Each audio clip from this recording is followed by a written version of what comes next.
Good morning, everyone. Welcome to the Chit-Chat Cafe on a Saturday morning. Oh, I've lost Maria. I think her internet's just gone. Typical that, isn't it? We've been chatting away. Oh, here she comes. She's back. Hi. Hi. I think you're having some internet problems, but hopefully you're going to be all right. You're a little bit frozen on the main screen. Let me just bring you out. Okay. And back in again. Okay, well, we'll just go with it. Okay, let's chat. It was working fine just now. Yeah, but it's frozen you on the live page, but I can see you in my little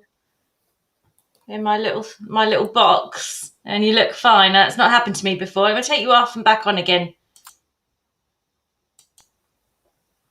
It's still doing it. Okay. Okay. Well, we need to go in and out. I can't go in and out. You could always try. Yeah, you could try leaving, reload, and come back in, and I'll do the introductions. All right, Sarah. You want to try that? Well, welcome everyone. I will be joined with Maria, who is doing her course next Saturday. It starts. It's a 5-week course in the power of I. So we're going to talk about that in a moment. Let's see if I can bring her back in. Hello. Hey, now it's working. Working. Cool. I can see there's a few people out there watching, so do drop us a hello in the chat, and obviously asking questions as normal. It's a lonely stage up here, so it'd be nice to know who's out there watching in the world of cyber. Good morning, everyone. So I'm Sarah Z. Haskett, and I'm here with Maria. Do you want to introduce yourself a little bit, Maria? Okay, so my name's Maria Ganderton, and I'm of Refined Lives, which I started about 6 years ago now. Time's flying. And I specialise in self-esteem, motivation and purpose. Nice. So how did you get into the work that you do? So my life 12 years ago was very, very different. And from the age of, I can't remember a year prior to that without some sort of depression or anxiety. And I think it was 2009, I was offered the opportunity to take a self-esteem course. Okay. A self-esteem course, which was funded down here. A wonderful woman called Carrie Walden, who was actually a community warden at the time, had done the program herself, and she picked me out, and 5 of us took the course, 6 of us took the course, and turned my life around. Amazing. Absolutely turned my life around. And that inspired you to then help others. So I went on from there to train to deliver the course, which was the power of self-esteem, and PIPS. Can I just say PIPS in Paulsgrove? So Power of People supporters still run the course. Not at the moment, unfortunately, because of COVID, but we've run it now for over 10 years, free to any resident in Paulsgrove. Amazing. So we obtained funding. So at the last count, it was over 150 residents in Paulsgrove had taken it, and some Portsmouth residents that had been funded in to take it. What a fantastic opportunity. It's seriously life changing. So that with that came a license fees, and so after I started I delivered a couple, and I took other trainings, and I took myself out to do coaching weekends and things. I realised that there was other aspects that I wanted to introduce. So, and I was then being restrained, if you like, by the license that I needed. So what I decided to do was to start writing my own little workshops. Yeah, cool. And so I started writing those, and then I've written a few courses, and then this one, The Power of I, which I've written specifically for this. And you've had a lot of interest in your course. There's a lot of people have shown an interest. I wonder if you could tell us a little bit, sort of a brief outline of how the course will run. What do people want? Should expect. You were mentioning earlier about this is a course that builds from one session to the next. So people will be invited to commit to this as a process that they're going through together in the group. Yeah, so I see this as a 30-day program. So it's 5 sessions. So each session is a platform. Mm-hmm. And it's funny you should say in your wording, what should people expect? So in my first session, I'm looking at just that. Okay. And it is about that we have expectations of life and expectations of ourselves. And it's actually breaking that down. So over 5 sessions, we'll be breaking down those expectations that we put on ourselves and we hold life responsible for.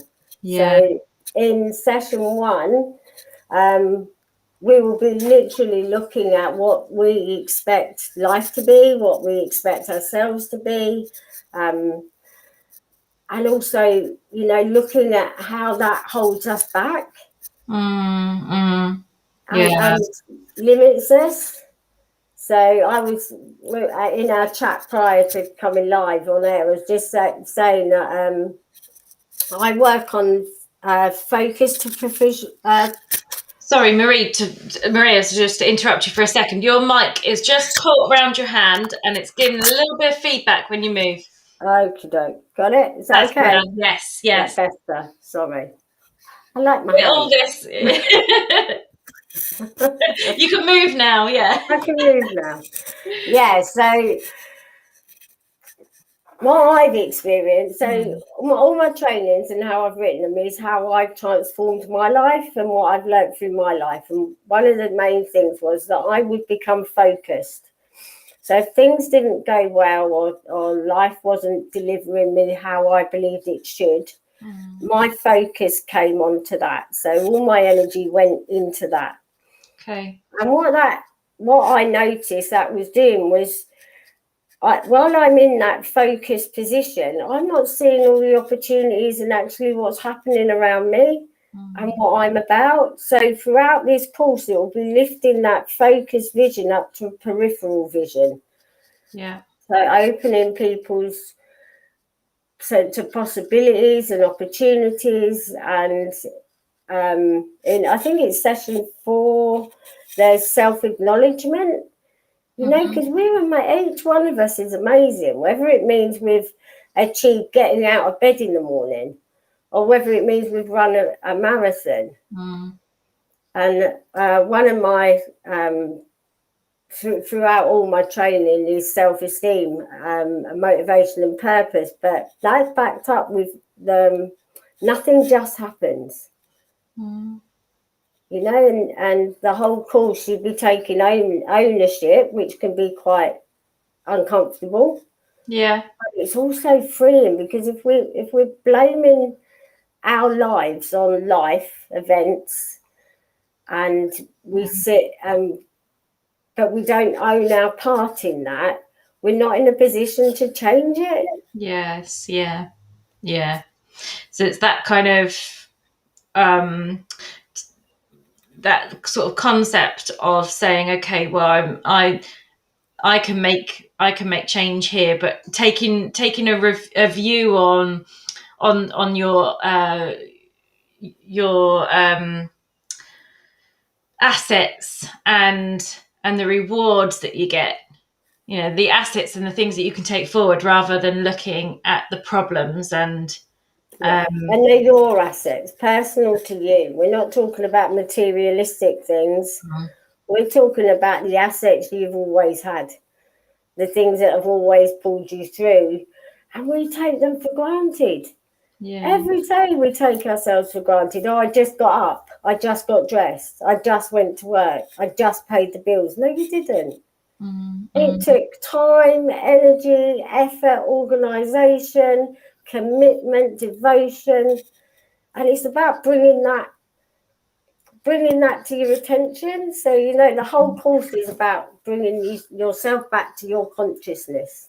So it sounds like it would be quite good for someone who often suffers with that sense of imposter syndrome. When you feel like you're doing something, but you perhaps shouldn't be because you're not really good enough. It sounds as though someone who's perhaps finding that they're thinking this way would really benefit from your course. Definitely, and we all have imposter syndrome, and we also have projection. So if life's been a certain way for so long, that's what life is.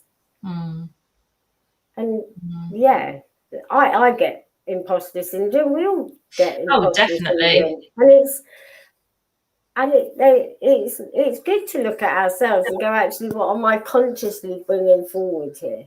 Yeah. So it's kind of stop the winging it. Oh, I used to be a good winger. I used to wing stuff out of fear, because if I put in effort and I'd put in organisation, and then it didn't turn out how I'd projected or predicted it would, I'd get to call myself a failure, and I'd get to beat myself up a bit more. Yeah. So like a safety behaviour, don't put much effort in, and definitely. Then you can't say you failed because you didn't really try. Well, the word I don't use, Sarah, is try. Okay. Try is, we tend to use, all of us tend to use the word try when we get an excuse clause out. Well, I tried. Well, I did try. Well, actually, if you do, you get to be accountable for that. Whereas try is kind of, well, I tried. Well, what did you do? Yeah, so you're making it more behavioural. Yeah, and it's more specific. Something that's more tangible, and that you can say, well, actually, I did this. Yeah. I could try and do a degree by the time I'm 60, but what am I putting in place to get there? So we've got a question. Hi, Liz, out there on the chat, just asking a little bit more detail what I meant by imposter syndrome. So it's a very fancy word, actually, for something that's just a real common human experience. When we feel as though we don't have enough experience, or we're pretending to be better than we are, when actually we're very well equipped, and we're probably well trained and well equipped in whatever it is that we're doing. But I know for myself, I often feel this way, that perhaps I shouldn't be talking about my work this way, because am I really this good? It's that kind of thing. And I brought that up because it just sounded like what Maria was talking about really, really kind of linked to those concepts as a helpful way of managing it. And on the other side of that is the self-fulfilling prophecy. Yeah. And it can be as simple as like going for a job and knowing, you look at the job spec and you're like, I can do all that, but someone else will be better. Someone else will, so we step back and we don't put ourselves forward. So I wrote some things down with the I, because the power of I. So I was like, why did I call it the power of I? Yeah, please do. Let us hear. Well, I looked at this yesterday. I've got, this is our work, little bits of paper. It comes to me sometimes at 2:00 in the morning. But this was, there is no I in must, should, have to, got to, need to, always, never, on, and every. So we generalise. And if we find our I in those, we get individuality, integrity, importance, emotions, clarity, humanity, compassion, and ownership. They're the ones that have an I in them. I like that. And do you know what strikes me about those words is that first set of words, they're very absolute. They're black and white. Yes. They're a very all or nothing which actually, life isn't all or nothing. There's lots of grey, there's lots of dynamic, there's lots of in between. And then the second set of words, they have more of a tapestry to them. Yeah. You can, you're not defined by you have to do this and you have to fit in with that. I spent years trying to fit in, trying to be what I believed I should be, trying to have what I believed I should have. Yeah. And we hit stages in our lives, whether it be 21, 30, 35, 40, there'll be times in our lives where this perception becomes brighter. Yeah, where it's like, oh, I've hit 30 now, I should have a job, I should have a house, I should have children, I should be married, I should have a relationship, I should be able to do, and it's like, whoa. Yeah. The biggest tool that I will bring throughout all 5 sessions is a great big pause button. And it is my go-to call. And if I catch myself I press pause. So do I have to? Do I want to? That's different. It weighs different. So it sounds like you're talking a bit about contentment there. Oh, contentment is found within us, but we look for it outside. I like that. If I tick this box and tick that box and tick that box, I get to feel contented. Oh, no, if you find your, so in session 1, we're looking about what's your makeup, and session 1 came about. It's quite funny. I remember as a child getting journals or albums, like kiddies' albums, used to annuals. Mm-hmm. And in the front it said, "This book belonged to." Yeah. You remember that? And it was like, gosh. And immediately I started thinking about it. I took it back and I was like, I wasn't scared to say what I liked, what I didn't like. I was willing to go, yeah, this book belongs to Maria Ganderton of such and such. And I like the Police. And I've got a crush on Sting. And I like the colour blue. And but we kind of forget those things.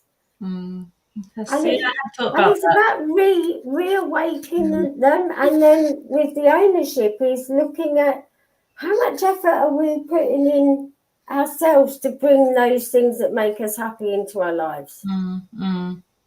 Lovely. If it's really important to you to have friends around, but and I know during COVID it's been really hard, but you're not putting effort into to bring them into your life. I know I don't particularly like technology, but it was like, well, if these are important to me, what am I willing to do to be able to keep that connection going? Yeah. Okay. Yeah. So kind of doing things that that meet the things that are important. So you're talking like you talked earlier about doing, the behavioural side of it rather than that sort of more sort of thinking, oh, I should have this, but no, we're going to look at actually what am I doing for this. And is the should only your perception of what society would have you have?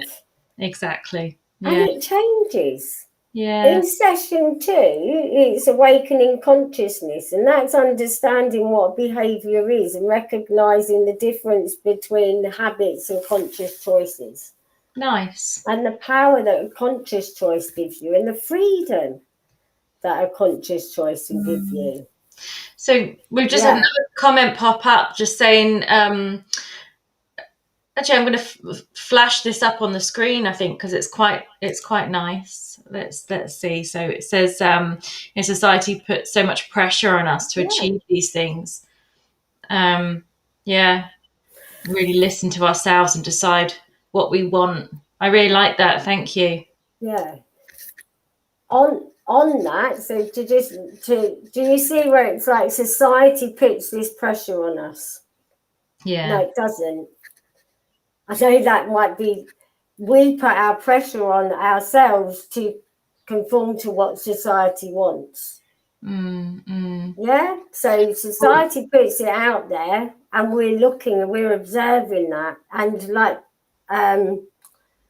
like you say, it's like when we then own it and go, actually, this is what is important to us, then we're no longer under that pressure. We're then living our own lives rather than living the life that we've been living under. And I like what Francesca said at the bottom Yeah, of that, where she says, we have our own rhythms, yeah. and owe it to ourselves to fulfill that. Yeah. Don't fit in with others' expectations, but don't fit in with our own. We have preconceived ideas of how things should be that we don't realise we're doing. And if we don't meet that expectation of ourselves, we're so quick to write it off. Yeah. Yeah. Yeah. Does that, yeah? Yeah. And Francesca's saying, that yes, we put that pressure on ourselves. That kind of comes from outside influences, and we grow up in this situation where we're almost coerced into this kind of ideology, and then we turn that inward. And I think that, I'm ad-libbing on what Francesca's actually written, but I think that's what's meant there. Yeah, so by literally pressing that pause button and going, actually, what's my part in this? What part am I willing and wanting to play in this? Yeah, and doing that for ourselves. Yeah, yeah, most definitely. Nice. Yeah. Most definitely. So to kind of wrap up our sessions there, I just want to ask you, first of all, is there anything that people need to prepare or need to bring to your sessions? You spoke about kind of committing to the 5 weeks. This is a full course. It's not something to kind of drop in and out of. But do people need to do anything beforehand, bring anything to the session, or just themselves? As I was saying to you earlier, it would be really nice if you put yourself aside a book, an exercise book. So it doesn't have to be fancy, or it could be bits of paper that you staple together. Yeah. Or something for you, because I was saying to Sarah that I'm not going to be doing lots of worksheets. This isn't, I'm going to be demonstrating some tools and some activities that will awaken us, but it's your journey over the next 5 weeks. So I really want you to be able to have a space where you can plot that journey your way. Yeah. So that would be really nice. But and then again, just something to write on bits of paper. As you saw, my notes come on that. Cool. There'll be a bit of paper. So there's nothing you have to have.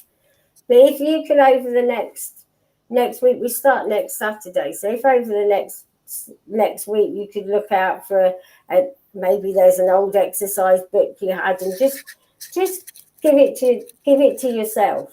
And that will be your place, because there'll be some reflection, there's be some observations for you to do.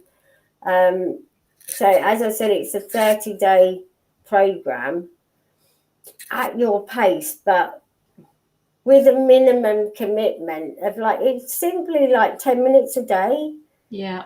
And that's to demonstrate that if we give ourselves just 10 minutes a day, it can make so much difference. So it's not about big essays or having to write, and whatever you write between that time, session to session, is yours. Wonderful. Yeah. So no one's monitoring it, but it is experiential learning. So the more you're willing to bring into the group, the more you can get back, and we always learn from each other. Always. Yeah. Nice. Wonderful. And so just to recap with everyone out there, this is a 5-week course starting on Saturday next week at 10 a.m. As with all of the courses that we're putting on the creative learning platform. There is a private forum group as well, so you can talk and meet with people outside of the live Zoom sessions. This course is one that builds on each session, so it's not a drop-in. And for that reason, we're not taking recordings that people could watch afterwards. It's very much an attend the live session course. And it sounds like it's going to be a really, really worthwhile experience, a real kind of group journey to take together and for yourself with that reflective journal. Yeah, it sounds great. So thank you very much for joining me. Thank you, Sarah. So I'm really looking forward to it. Yeah, Thank you. fantastic. Great, and thank you for you guys out there who gave us some great feedback in the chat. It's always nice to have that that communication with the audience up here on the live stream. So yeah, brilliant session today.